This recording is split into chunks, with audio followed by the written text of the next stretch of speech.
नमस्कार स्टूडेंट्स। पिछली क्लास में हमने 3.1 है उसके 4 क्वेश्चन कंप्लीट किए थे। आज हम 3.1 है उसके आगे के बचे हुए क्वेश्चन है वो कंप्लीट करेंगे। पिछले लेक्चर में क्वेश्चन नंबर 4 तक कंप्लीट किए थे। आज हम स्टार्ट कर रहे हैं क्वेश्चन नंबर 5। इसमें हमें कंस्ट्रक्ट करनी है 3 cross construct 3x4 matrix whose elements are given by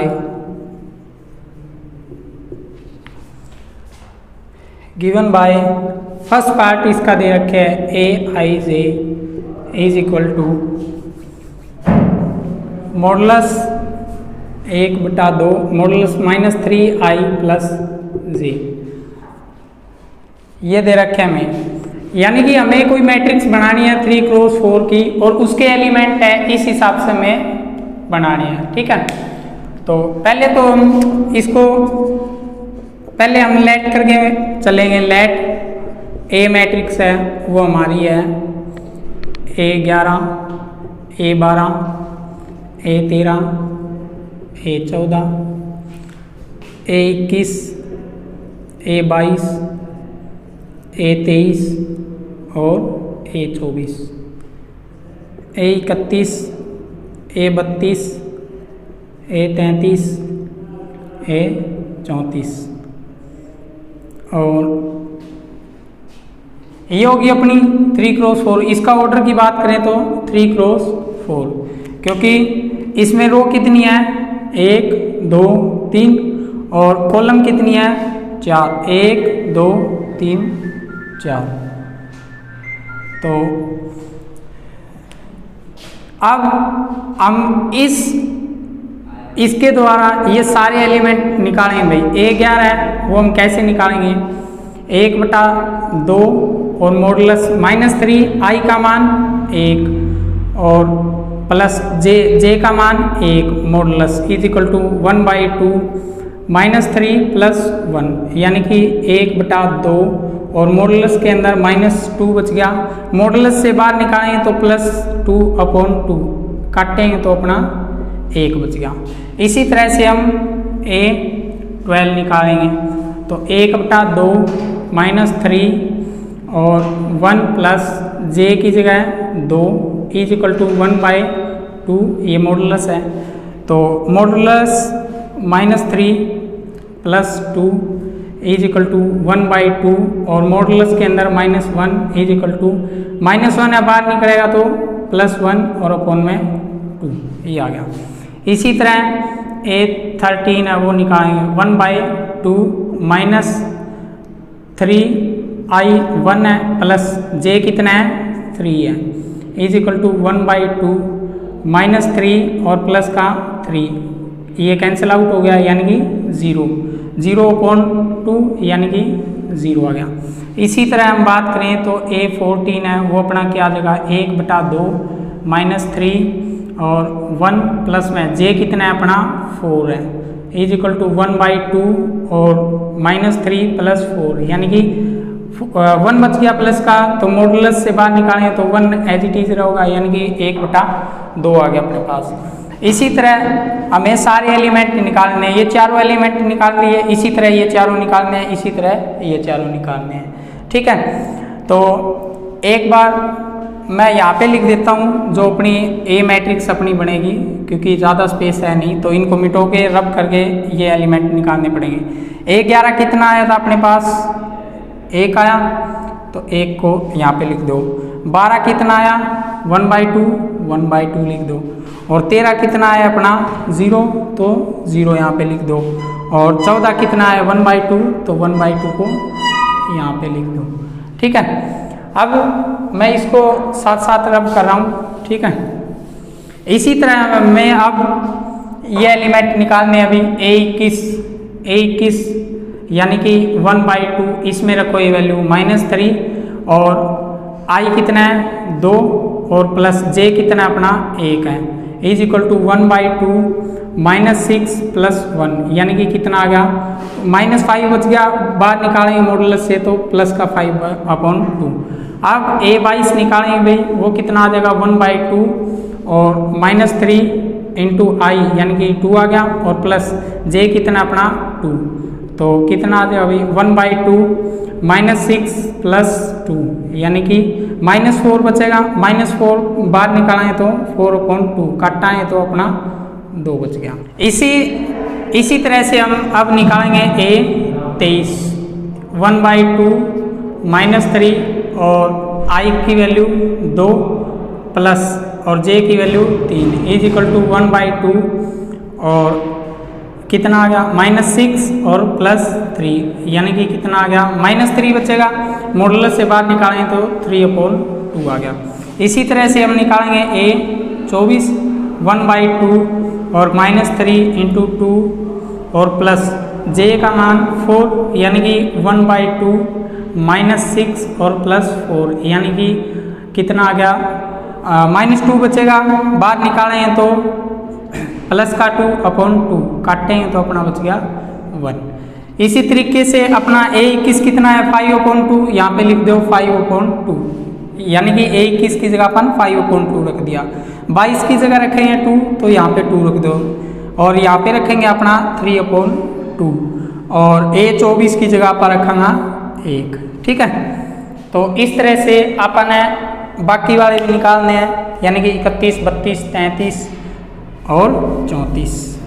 तो सेम यही फॉर्मूला है, इसी हिसाब से अपन निकालना पड़ेगा। ठीक है, तो अगर हम a31 की बात करें तो 1/2 -3 i का मान -3 प्लस j का मान 1 1/2 और कितना आ गया 3 तिया -9 और प्लस का 1 यानी कि 9 में से 1 गया -8, बाहर निकालें तो प्लस का 8/2 काटाना तो 4 आ गया अपने पास। a32 की अगर बात करें तो 1/2 -3 और i का मान 3 प्लस 2 j का मान 1/2 -9 और प्लस 2 कितना आ गया -7, बाहर निकालें तो 7/2। a33 1/2 -3 × 3 और प्लस j का मान अपना 3।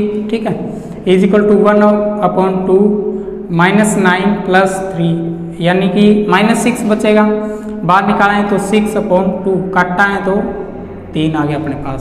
इसी तरह a34 1/2 -3 और i का मान 3 प्लस j का मान 4 तो -1/2 -9 प्लस 4 तो कितना आ गया -5, बाहर निकालेंगे तो 5/2। तो ये वैल्यू भी अपनी यहाँ पे रख दो, यानी कि 4 32 की जगह 7/2 और 33 की जगह 3 और 34 की जगह 5/2। ये क्या आ गया अपना आंसर आ गया। ठीक है, नोट डाउन करो इसको।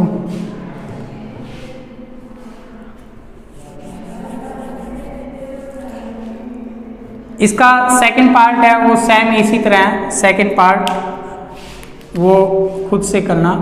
Second part do your self. ठीक है, क्वेश्चन नंबर 6।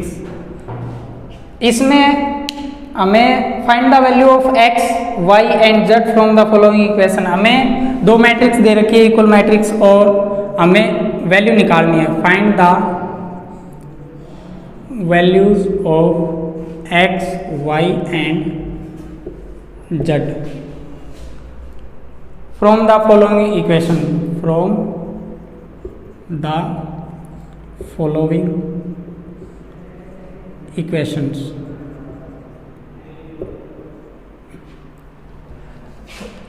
इसका फर्स्ट पार्ट देखिए, फर्स्ट पार्ट हमें दे रखे हैं 4 3 x और 5 इज इक्वल y z 1 और 5। ये दे रखे हैं हमें। तो 3.1 की हमने बेसिक की थी, तो उसमें मैंने बताया था भाई equality of matrix. Equality of matrix, कोई दो मैट्रिक्स कब इक्वल हो सकती है, जब उनका ऑर्डर क्या हो, सेम दे रखा हो। अब इस मैट्रिक्स की अगर मैं बात करूं तो इसका ऑर्डर है 2 क्रॉस 2, और इस मैट्रिक्स का भी ऑर्डर क्या है अपना 2 क्रॉस 2, यानी कि ये इक्वल हो सकती हैं। और इक्वलिटी ऑफ मैट्रिक्स में हमने बताया था अगर कोई भी दो मैट्रिक्स इक्वल दे रखी है तो उसका कोरस्पॉन्डिंग एलिमेंट है वो आपस में इक्वल होंगे। तो हम क्या लिखेंगे, कंपेयरिंग द कोरस्पॉन्डिंग एलिमेंट्स। तो A11 वो A11 के इक्वल होगा भी, तो A11 यहाँ से 4 है और यहाँ से y, यानी कि y की वैल्यू अपनी डायरेक्ट आ गई 4। इसी तरह हम इसको 12 को 12 के इक्वल रखेंगे, यानी कि 3 = z की वैल्यू भी आ गई। अब y की वैल्यू आ गई, z की वैल्यू आ गई, अब हमें निकालनी है x की वैल्यू। तो अगर आप बात करें तो a21 किसके बराबर होगा, a21 के बराबर होगा 21 क्या है भाई, x = 1, तो अपना x का मान आ गया। ठीक है, इस तरह से हमें वैल्यू निकालनी है अभी। तो इसको नोट डाउन करो, इसका सेकेंड पार्ट करते हैं फिर।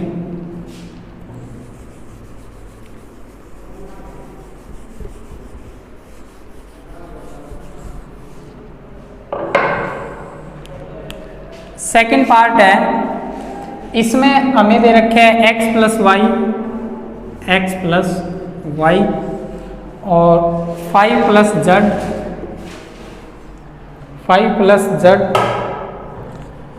2 और xy =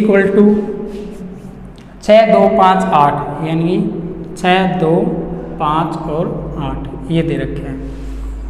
तो इसमें भी दो मैट्रिक्स इक्वल दे रखी है, तो कोरस्पॉन्डिंग एलिमेंट इक्वल होंगे। तो हम क्या लिखेंगे, कंपेयरिंग द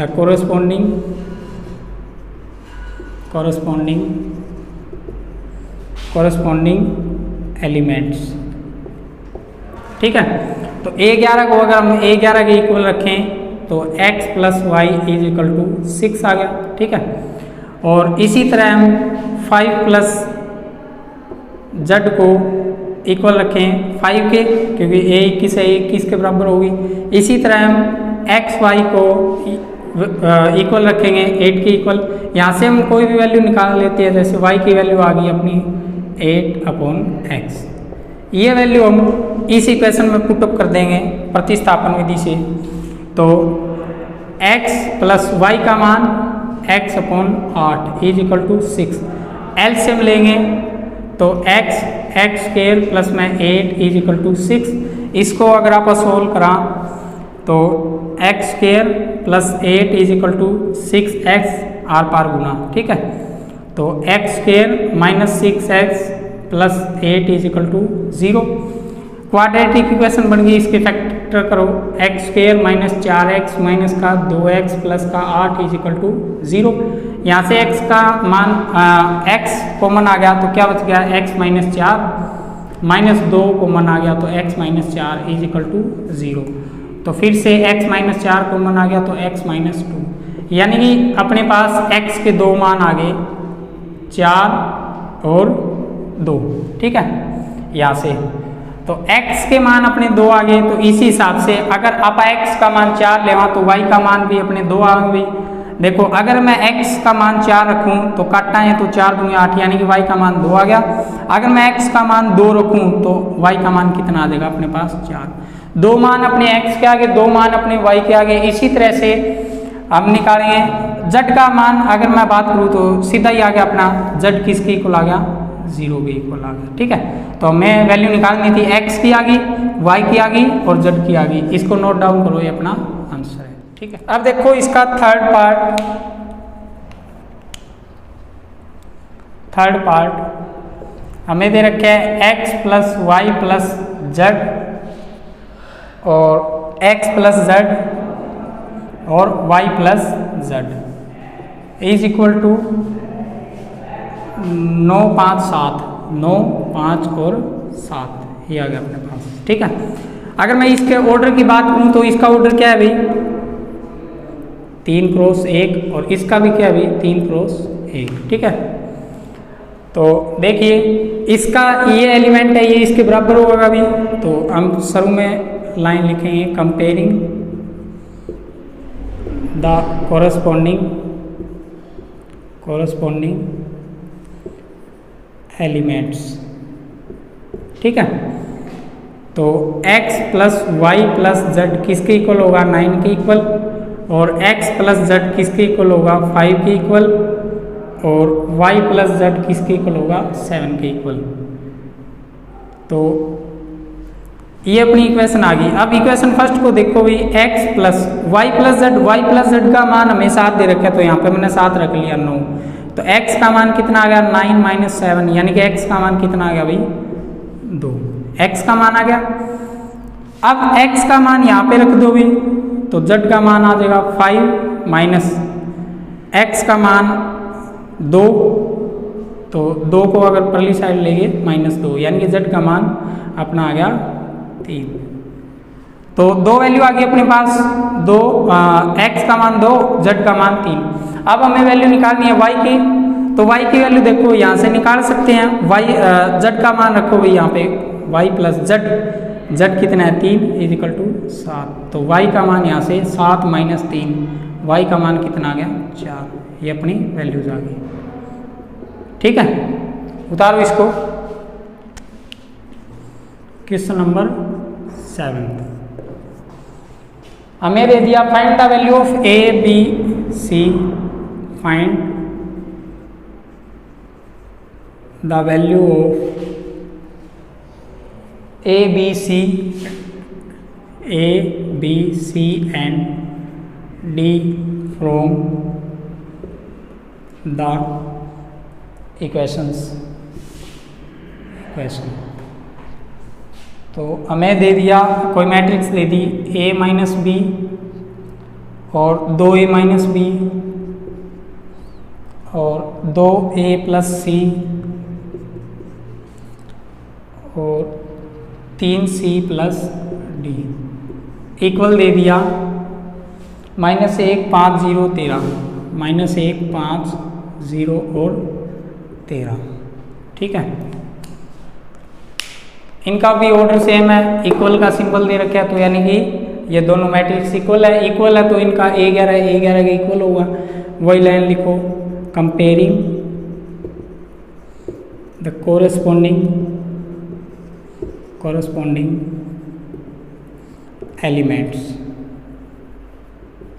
ठीक है, तो a minus b is equal to किसके इक्वल होगा भाई -1 के इक्वल होगा, क्योंकि इसका a11 किसके इक्वल होगा 11 के इक्वल। ठीक है, अब यहाँ से अपनी वैल्यू तो कौन निकली, तो a और b वाली एक और इक्वेशन निकलेगी यहाँ से अपनी। अगर हम 21 को 21 के साथ कंपेयर करें तो 2a minus b is equal to 0। ठीक है, ये फर्स्ट आ गई, ये सेकंड आ गई। अब इन दोनों को हम ऐड करेंगे तो सब्सट्रैक्ट करेंगे, तो क्या आ गया अपने पास,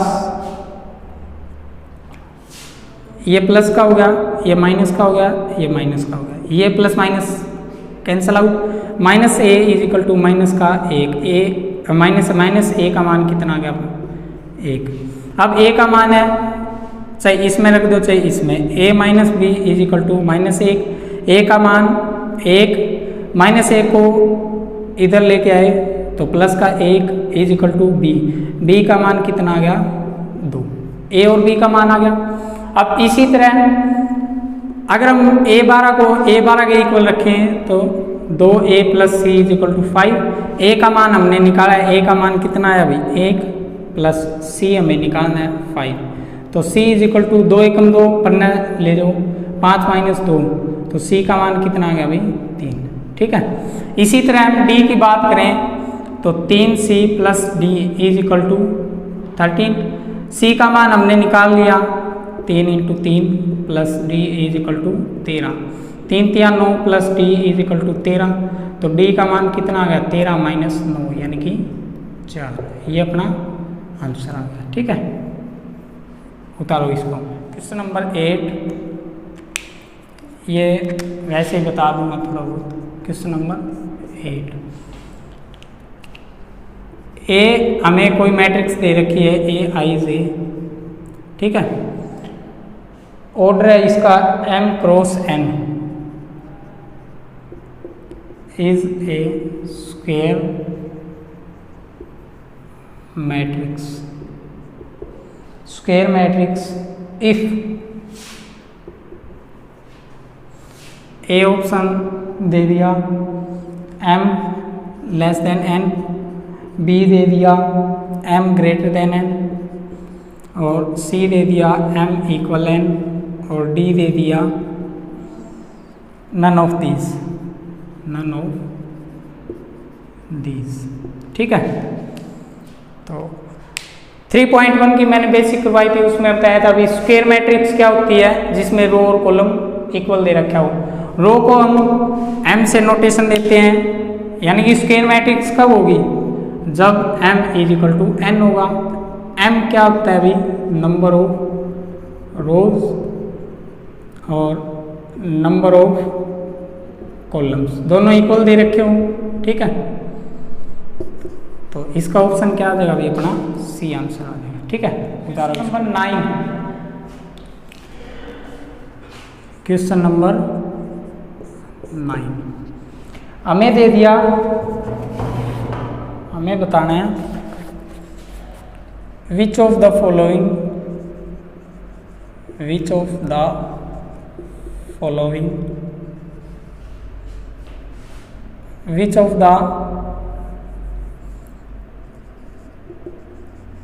given values of x and y make the following pair of matrix equal, ठीक है। तो इसका फर्स्ट दे रखे है A x is equal to -1/3 y is equal to 7, B दे दिया नॉट पॉसिबल टू फाइंड, और थर्ड दे दिया y इज इक्वल टू 7 और x इज इक्वल टू -2/3, और d दे दिया हमें -1/3 x और y -2/3, ठीक है। तो अब देखो भी इसको, अब हमें बताना है भाई x और y की किस वैल्यू के लिए ये दोनों मैट्रिक्स क्या होगी अपनी इक्वल दी होगी। हमें मैट्रिक्स दे रखी है भाई, मैं मैट्रिक्स और डाल लेता हूँ भाई, ठीक है। मैट्रिक्स दे रखी है हमें 3x + 7 और y + 1 5 और 2 - 3x, दो मैट्रिक्स दे रखी है। ये कब इक्वल होगी भाई, हमें बताना है ये इक्वल होगी या नहीं होगी। 0 8 y -2 और 4, ठीक है।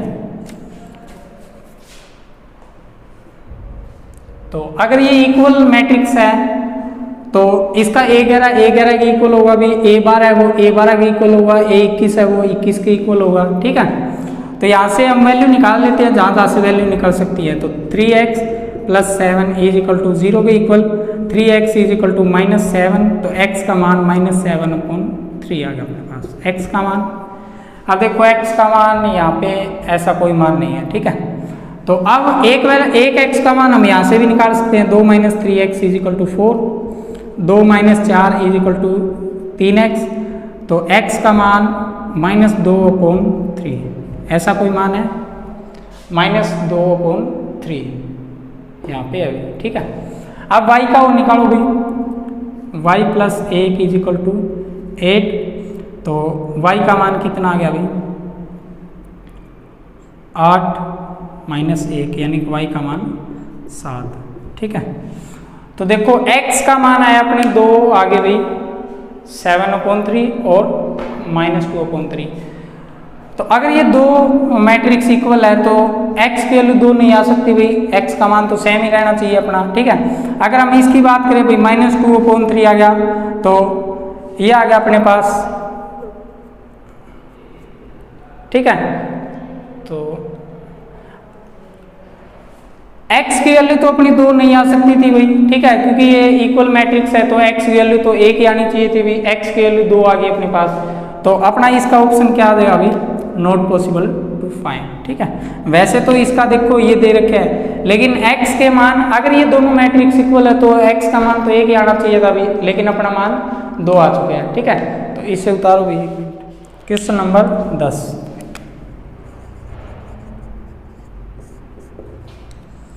क्वेश्चन नंबर 10 है, इसमें हमें क्या रखे हैं, the number of all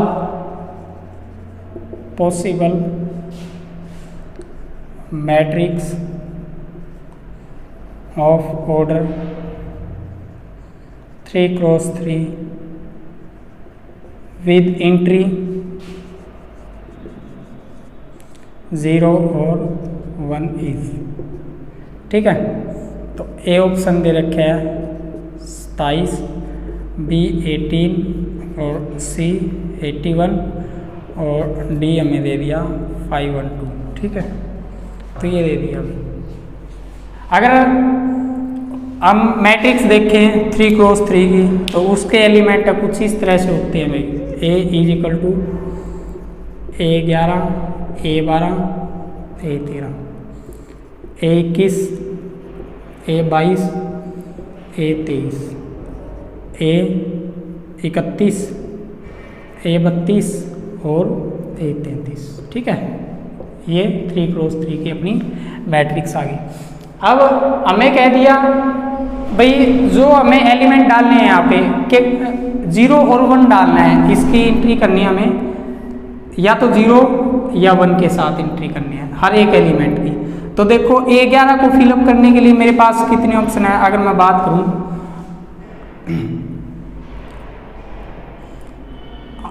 all possible matrix,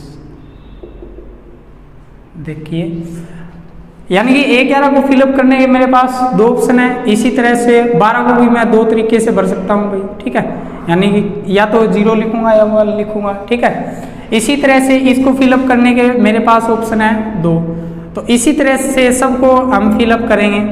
तो 2 × 2 × 2, ये टोटल एलिमेंट अपने 9 है, तो 2 कितनी बार मल्टीप्लाई हो जाएगा भाई, 9 बार, 1 2 3 4 5 6 7 8 और 9, ठीक है। अब देखो इनको मल्टीप्लाई क्यों किया भाई, क्योंकि हमने 11th क्लास में पढ़ा था फंडामेंटल प्रिंसिपल ऑफ काउंटिंग, उस हिसाब से इनके बीच में क्या है अपना मल्टीप्लाई का साइन आया, ठीक है। तो अगर आप 2 को 9 बार मल्टीप्लाई करें यानी कि 2 की पावर 9 हो जाएगा भाई, और 2 की पावर 9 हम देखें तो कितना होता है भाई 512, ये क्या आ जाएगा अपना आंसर आ जाएगा, ठीक है। यानी कि इसका डी ऑप्शन आ गया, उतारो भी इसको। इसी के साथ आज अपनी क्लास ऑफ करते हैं स्टूडेंट्स, कल हम करेंगे 3.1 की बेसिक और 3.2 है उसको एक्सरसाइज को करेंगे, ठीक है। Thank you.